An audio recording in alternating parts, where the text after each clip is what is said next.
क्या आप permanent exemption claim कर पाएंगे? कब करेंगे अगर करना है तो? क्या रिक्वायरमेंट होगी, किस तरह से करना है, ये सारे ही क्वेश्चंस के डाउट इस वीडियो में हम सोल्व करेंगे। तो चलिए देखते हैं ये परमानेंट एग्जाम्शन के बारे में जो आईसीआई ने जो अनाउंसमेंट दिया है, जो क्लैरिफिकेशन दिया है, उसके बारे में हम डिस्कस करते हैं। इसके लिए हम देखते हैं आईसीआई की जो वेबसाइट है, राइट, उसमें हम जाएंगे, स्टूडेंट जो टैब है उसमें एग्जामिनेशन का आएगा।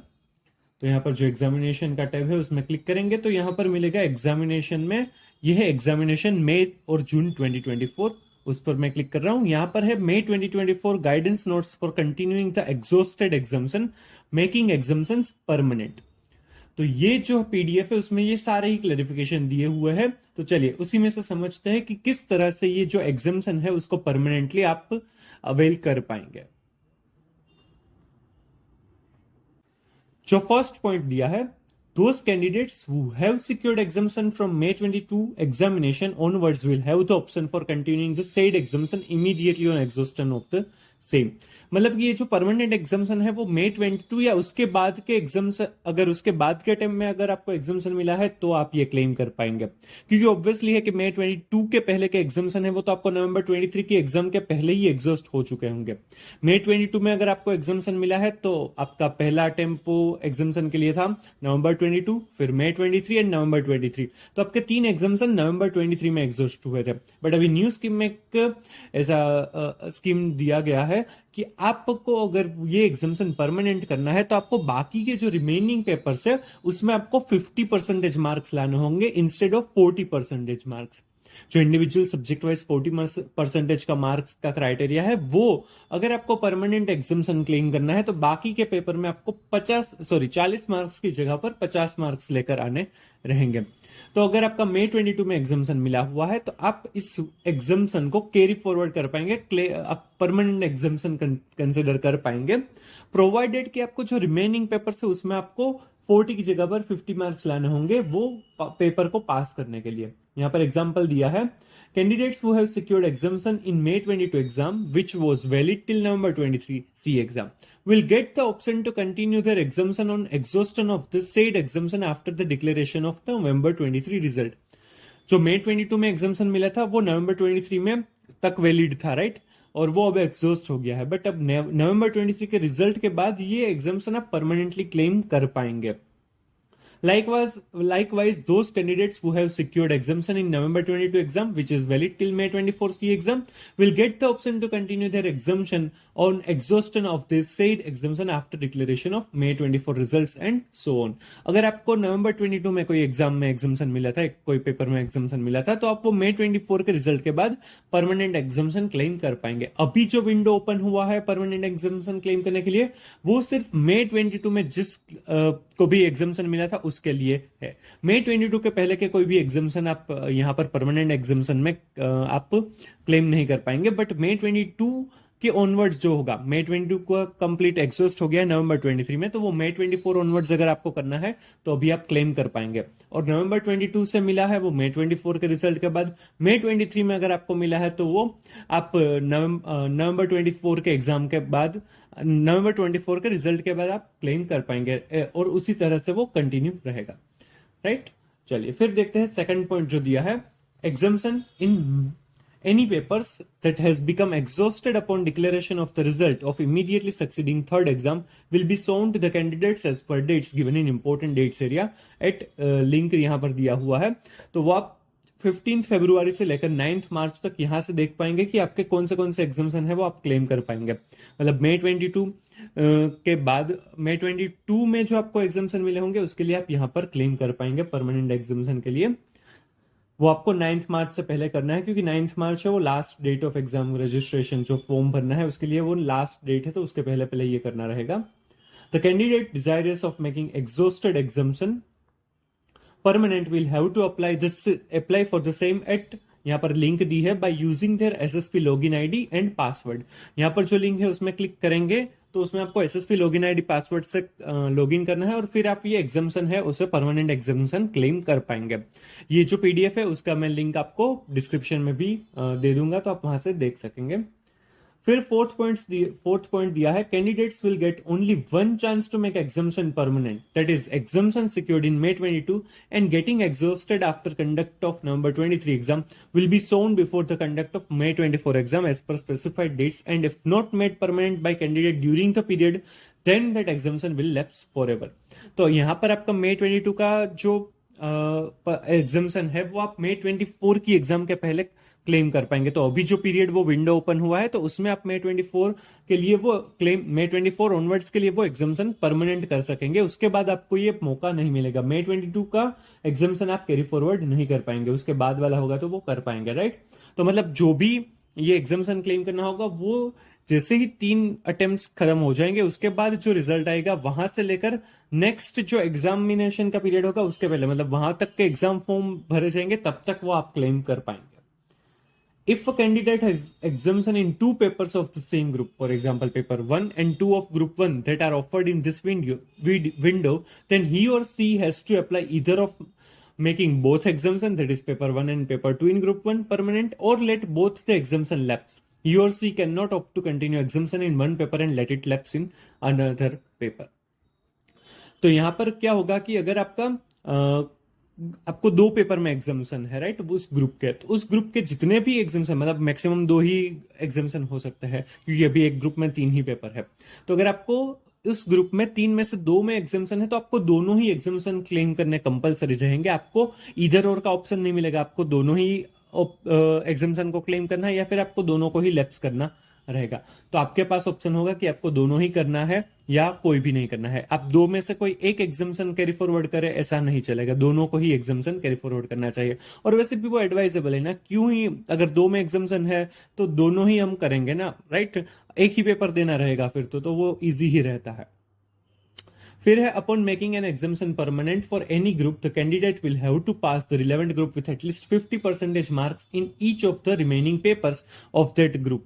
अगर आपका जो भी, मतलब पेपर 1 में अगर आपको एग्जाम्शन है और वो आप परमानेंट एग्जाम्शन क्लेम करते हैं तो पेपर 2 और 3 में आपको मिनिमम 50% मार्क्स लाने होंगे instead of 40% marks. Normally 40% marks लाने हैं, बट यहां पर आपका जो पासिंग क्राइटेरिया होगा वो 40 से बढ़कर 50 मार्क्स हो जाएगा, राइट। वो आपको पता होगा, अगर नहीं पता है तो वो मैंने उसके लिए भी अलग से वीडियो दिया है तो वो आप देख सकेंगे।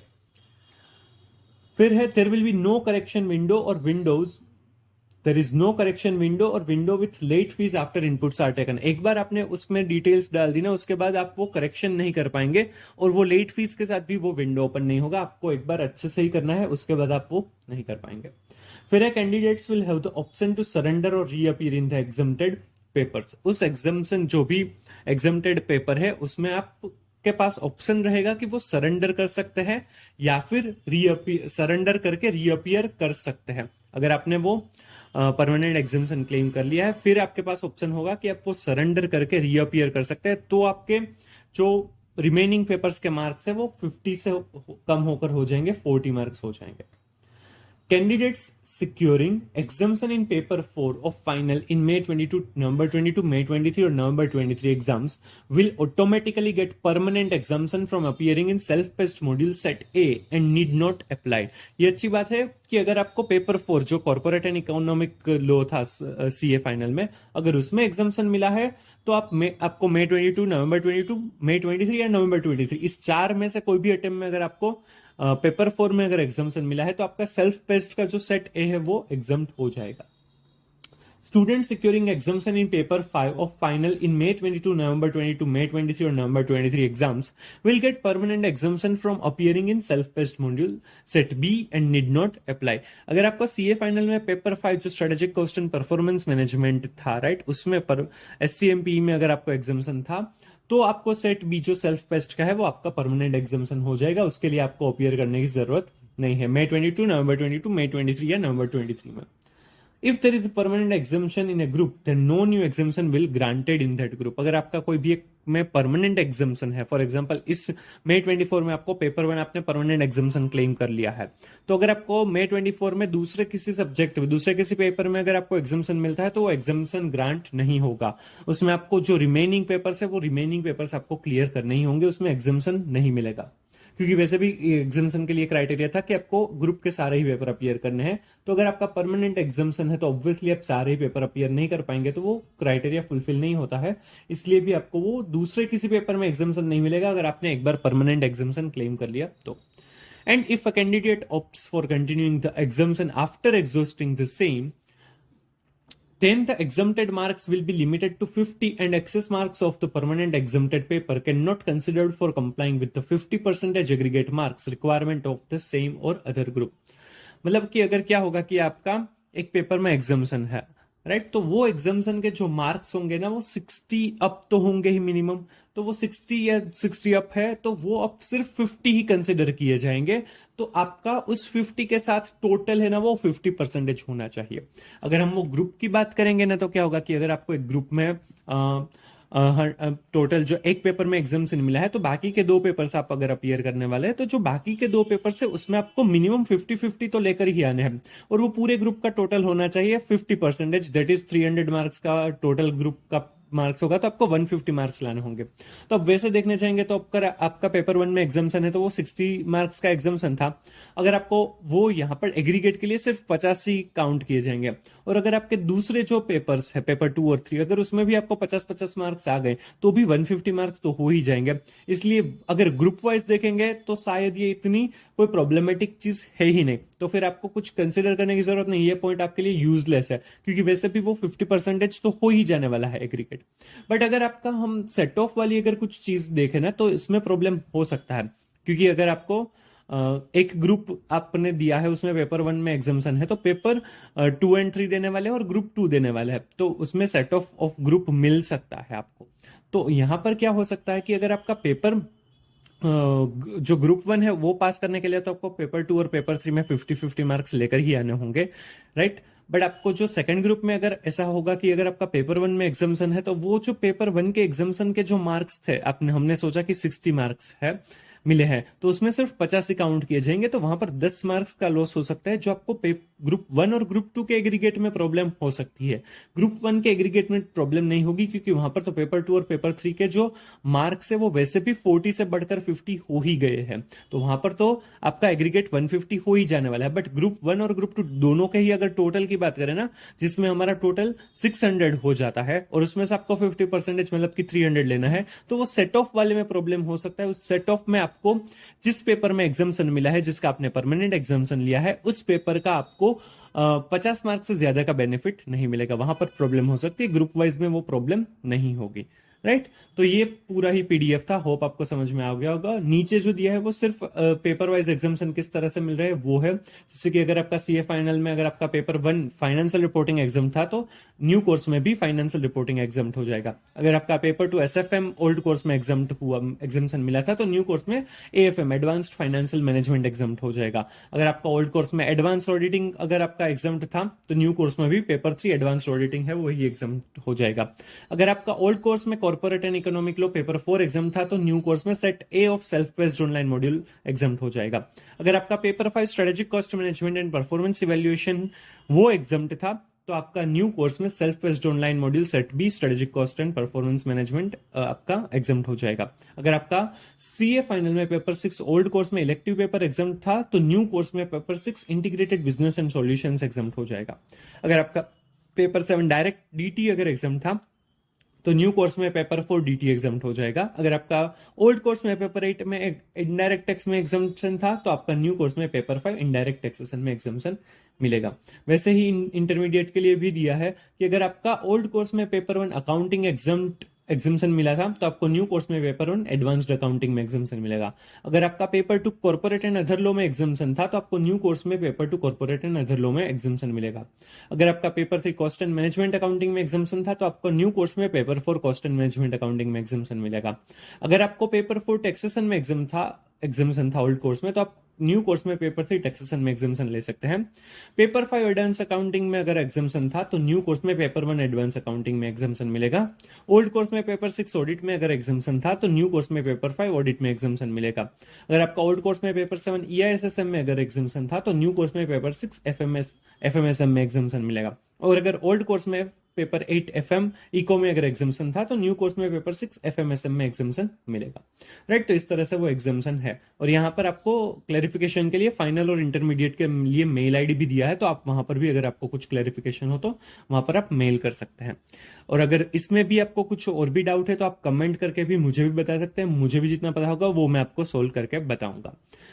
और इसके साथ जो ICAI ने 24 थोड़े दिन पहले, मतलब आई थिंक मंडे 12 फरवरी को जो 12 फरवरी को एक क्लैरिफिकेशन दिया था कि आपको कितने मार्क्स लेने होंगे। अगर आपको एक एग्जामेशन मिला है एक पेपर में तो आपको दूसरे पेपर्स में कितने मार्क्स लेकर आने होंगे, एक ग्रुप क्लियर है तो दूसरे ग्रुप में कितने होंगे, क्योंकि ये सारे एग्जामेशन की वजह से थोड़ा सा कंफ्यूजन था।